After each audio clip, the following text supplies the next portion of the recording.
Кухня як релакс, друзі, знову з вами з найкращими побажаннями добра і миру. Сьогоднішнє відео про 2 вишуканих рецепти, які приємно і смачно здивують найвибагливіших гостей.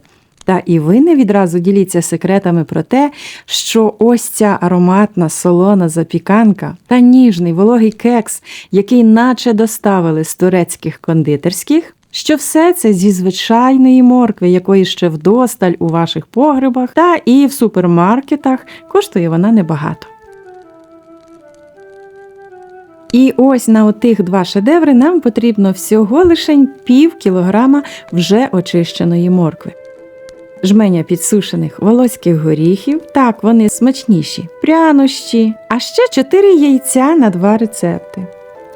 До запіканки зелень кропу та сир твердих сортів. Запіканку готуємо за колишнім рецептом з кукурудзяною крупою. Таку випічку називали ще морквяник. Натираємо моркву на терці з дрібними отворами та ділимо на половину. З морквою для кексу не робимо нічого, а от для запіканки моркву тушкуємо на вершковому маслі до зм'якнення. Масла потрібно зовсім небагато, морква ж має бути ніжною та соковитою. І доки морква ще парує, змішуємо її з кукурудзяною крупою дрібного помелу та 2 столовими ложками сметани жирністю не менше, ніж 20%. Залишаємо на декілька хвилин, доки будемо готувати тісто для кексу, аби кукурудзяна крупа ввібрала вологу від сметани і трохи набухла. Приготування тіста для кексу починаємо із звичного збивання яєць з цукром та сіллю до пухкої білої маси.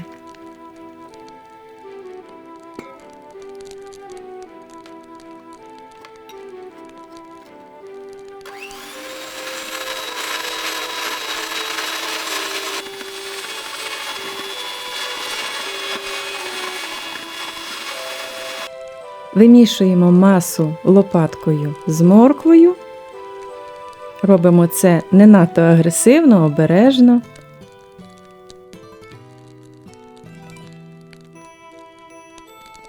І всипаємо манку, прянощі та ще раз гарненько вимішуємо. Окремо я змішала борошно з підсмаженими і вже подрібненими горіхами та розпушувачем і додаю в масу. Ще раз вимішую. І коли тісто вже майже готове, вливаю рафіновану олію.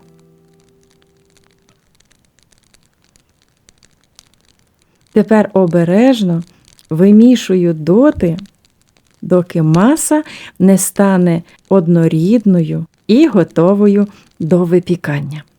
Але так як в нас в кексі міститься манка, якраз вона встигне набухнути, доки ми будемо змішувати вже тісто для солоної запіканки. Тут все просто. 2 яйця збиваємо вінчиком, уже міксер нам не потрібен.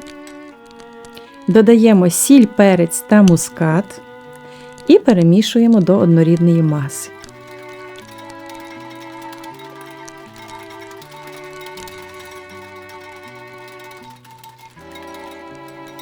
Морква вже трохи охолола і змішуємо її з яєчно-пряною масою.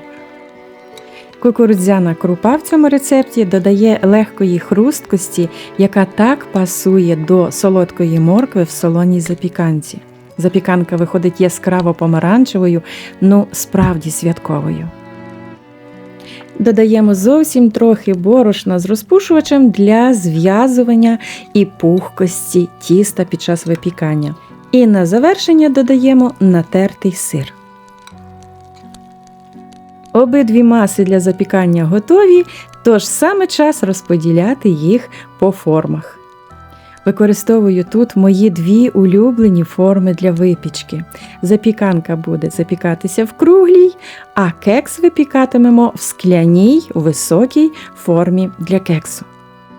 Під запіканку дно форми злегка посипаю манкою.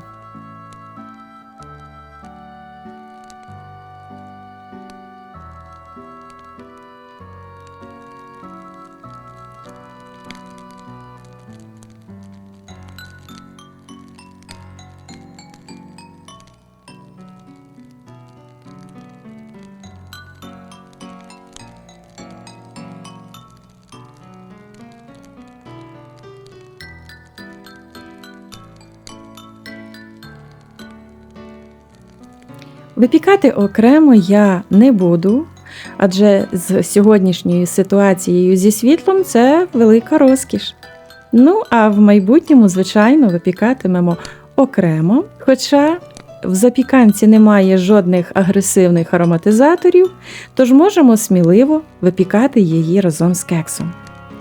Поки запіканка та кекс готуються, випікаються в духовці, приготуємо сироп для просочування кексу і соус для нашої запіканки. Друзі, з ваших коментарів знаю, що ви любите мої рецепти і завжди з нетерпінням їх чекаєте.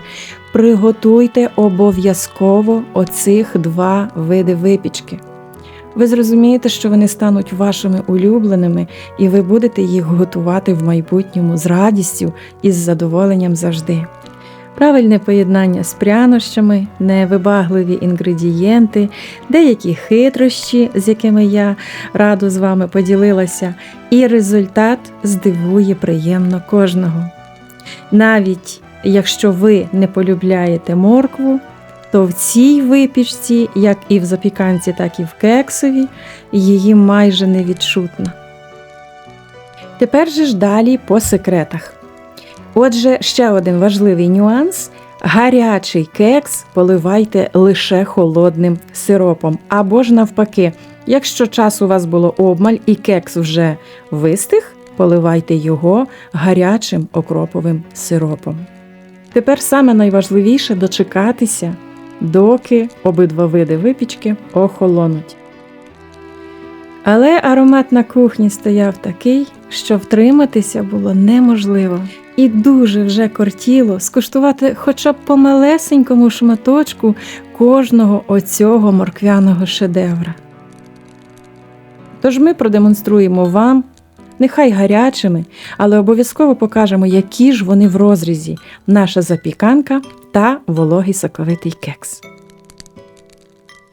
Це потрібно лише відчувати оцей запах, оцей аромат від смачнющої запіканки. Вона вже неймовірно насичена і вона вже неймовірно смачна. А тепер для повного щастя ми поливаємо її часниковою поливою. Ви знаєте, словами пояснити це якось дуже складно, настільки це смачно, швидко і просто. Витримка для кондитера є дуже важливою, але іноді вона підводить. Наш кекс після просочування мав вистояти не менше, аніж 2 години. А найкраще – це випікати його ввечері, просочити і на ніч залишити в холоді. Ми ж почали його розрізати відразу, аби скуштувати. Друзі, погляньте, яка це краса, яка це смакота. Знаєте, це такі хвилини радості, такі хвилини задоволення, якими обов'язково хочеться ділитися з вами, адже ваша підтримка для мене дуже важлива і хочеться вам обов'язково за неї віддячувати. Тож, якщо ви хочете подарувати для себе та своїх близьких нереальне солодке задоволення, приготуйте обов'язково оцей вологий ароматний морквяний кекс. Запевняю вас, що це найніжніша, соковита, кексова випічка, яку я куштувала в своєму житті. Хто зі мною вже давно знає, що кухня як релакс завжди ділиться перевіреними та найсмачнішими рецептами. Залишайтеся з нами й надалі, підписуйтеся, хто ще не зробив цього, і натисніть дзвіночок, аби не пропустити мої нові відеорецепти. До нових зустрічей!